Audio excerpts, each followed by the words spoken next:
Sesi sidang Dewan Rakyat diberi jaminan peruntukan projek Mesra Rakyat PMR diagihkan secara adil di semua kawasan parlimen seluruh negara walaupun diwakili wakil rakyat pembangkang. Diterangkan pengagihan diselaras Jabatan Pembangunan Persekutuan dan Pejabat Pembangunan Persekutuan Negeri mengikut keperluan serta keutamaan. Rakan penyampai Syahril Saripudin telah pun bersedia dengan laporan penuh langsung dari lobi parlimen. Teruskan Syahril. Baik, terima kasih Hazel di studio. Assalamualaikum warahmatullahi taala wabarakatuh. Seperti yang telah pun Hazel maklumkan tadi, sebenarnya timbalan Menteri di Jabatan Perdana Menteri Datuk Razali Ibrahim ketika sesi soal jawab lisan pada pagi tadi telah pun menjelaskan katanya projek pembekalan perlu memenuhi beberapa kriteria utama. Jadi ini antara penjelasan beliau kepada ahli-ahli yang berhormat di Dewan Rakyat.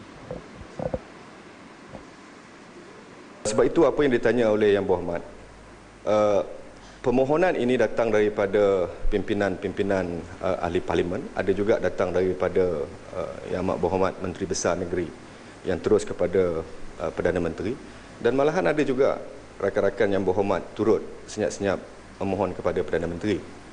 Cumanya kalau kita nak bagi kepada semua secara spesifik, pertama, ini bukan satu hak keistimewaan kita sebagai ahli parlimen.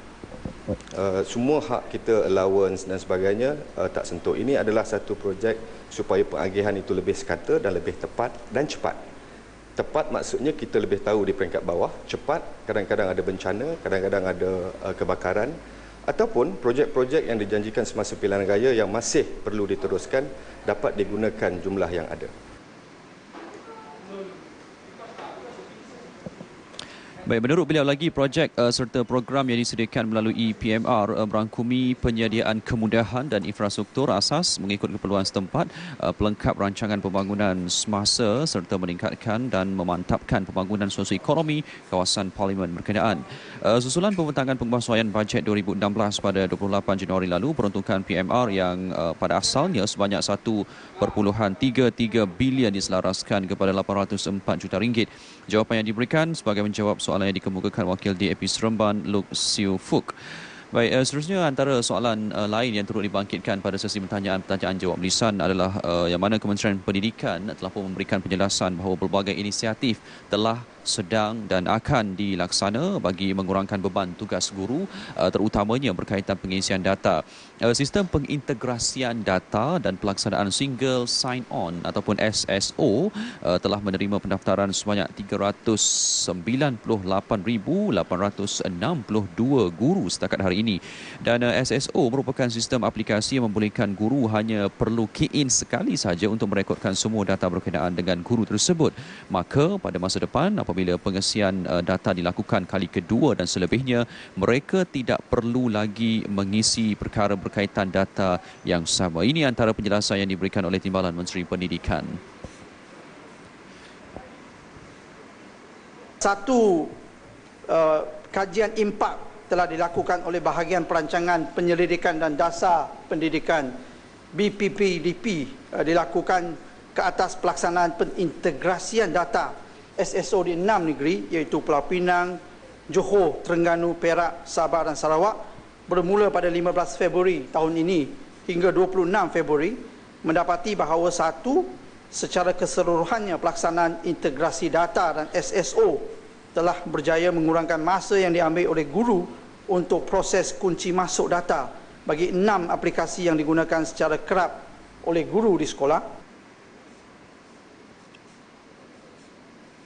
Baik, sebagai menjawab soalan ahli Parlimen Lipis Datuk Abdul Rahman Muhammad, Senator Chong secara umumnya menjelaskan lebih separuh daripada responden seperti pengetua, guru besar, jawatankuasa pentadbiran serta Persatuan Ibu Bapa dan Guru PIBG bersetuju bahawa SSO telah mengurangkan beban tugas guru berkaitan pengurusan data.